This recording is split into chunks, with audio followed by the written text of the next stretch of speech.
shughuli yetu haiwezi kwenda hivi, lazima tuangalie. Kwa hiyo tumetana kwa dharura kwa kile ambacho kilichofanyika juzi na jana. Sasa niko kamati kwa ajili ya kukabidhi fedha iliyopatikana ndugu yetu hapo. Kwa hiyo karibuni kwa kikao moja cha muda mfupi, nadhani itakuwa na muda mrefu kufanya shughuli zingine. Afungua kikao, karibuni kwa ajili ya kwa wiki iliyopita tumefanya process, lakini jana tumehitimisha ile fedha, tumewaingizia kwenye akaunti yao, na leo wamekuja kuthibitisha kwamba wamekiri kuipokea hiyo fedha, ambapo fedha hiyo tuliowaingizia ni milioni 10,250,000. Ndio hilo tulikuwa tumewaitia ili mjue kinachoendelea na tunachokifanya kwenye mitaa. Kwa majina naitwa Chipuni sana. Kuna nini kuhamasishana kwa ajili ya hii michango ili nao hao wapate hela yao kwa muda mwafaka, kwa sababu mambo ni mengi, maneno ni mengi. Ukashangaa kuna watu wanapita chini kwa chini, wanaenda kutoa uchonganishi wowote kwamba labda hela yenu hamtalipwa. Tuwalipe tu kwa muda mwafaka, tuhamasishane, vitabu vije kwa wingi, tutajitahidi, tutapambana kwenye kuchangisha hizo fedha. Asante. Ofisi kwa kile kikao tulichokaa na mkatimiza wajibu, mkakamilisha hili zoezi.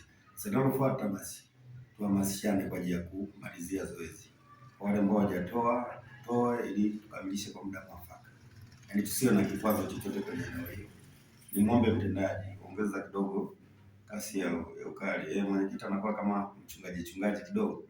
Muda fulani inatakiwa ofisini asiwepo ili michango ipatikane. Kwa sababu kuna wengine wanaleta mizaa, vitu vya serious analeta mzaa. Kwa hiyo niombe kasi iende kabla mvua hazijaanza tuage tumeshamaliza. Bwana, tuna imani kubwa kwamba fedha zinalipwa mwaka huu, kwa sababu mtaa pia tuna mipango mikubwa mingi sana. Kutoka kwenye hili tukimaliza mwaka huu kuna jambo lingine ambalo tunafanya nini? Tunalifuata. Kwa hiyo tuna imani fedha zitapatikana, na ile changamoto ya vitabu nafikiri imeshaisha.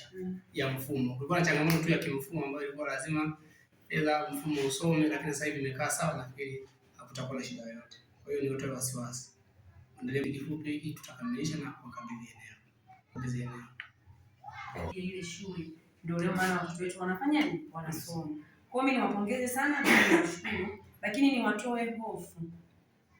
Nimejipanga kikamilifu jana, kwa sababu lengo na mimi mwenyewe nataka eneo tulichukue na pesa yenu tufanyeje? Tumalize.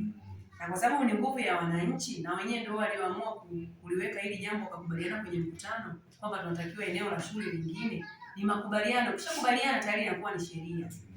Mimi nimejipanga, niwaambie, nilikuwa nataka niongee pia na mabalozi na wachangishaji kuanzia Jumatatu ili tuingie tufanye hii ambushi ya pamoja, kwa sababu lengo nini? Ni kujenga, sio kubomoa.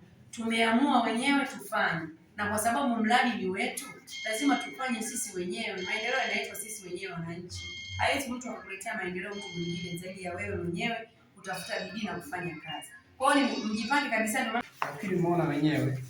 Na kwa sababu pia ya maneno, mimi niwashukuru kwa moyo mlionao, kwa sababu mngekuwa na ile hali ya kukataa kwamba wamekuja na maneno kutupa fedha nyingi, basi singewezekana. Kwa mimi niwashukuru sana akina Siagi kwa moyo wa pekee ambao mmeonyesha, lakini matarajio yetu makubwa ni kuhakikisha tunapata nini, fedha zote na zitalipwa bila wasiwasi. Kwa hiyo pia tuombe pia wananchi tuendelee kuhamasika, watoe fedha ili tuweze kumalizia. Sisi na Kaumba tuna mambo mengi ya kufanya katika miradi mikubwa. Huu ndio mradi mkubwa ambao tunaufanya, lakini midogo hii ni ya kawaida ambayo tunafanya ni kuifanya. Na baada ya kutoka hili mkubwa, tuna mradi mwingine mkubwa ambao lazima tuufanye. Kwa kila mwaka tumejipanga kwa ajili ya kufanya kitu. Kwa hiyo mimi niwaombe sana wadau wote ambao mnatusikiliza na mnaotuona kwenye vyombo vya habari, mtuunge mkono. Tunaamini pia baada ya kumaliza hii, serikali pia imeshatuambia kwamba lazima ujenzi ufanye nini? Uanze. Kwa hiyo tunafanya haya kwa sababu tuna imani kubwa. Serikali imejipanga muda wote. Unaweza pia wakaja kwa ajili ya shughuli nzima. Watakapokuja pia nafikiri hawezi kutuacha hivi. Kwa hiyo tunatumai viongozi wetu, mkurugenzi, mwenyekiti wa halmashauri na wataalamu wote na wengine ambao wanaweza kutunga mkono. Kwa hiyo hatuna wasiwasi. Nafikiri baada ya kuzungumza haya na ilisha kikao, basi Bwana tubariki sana.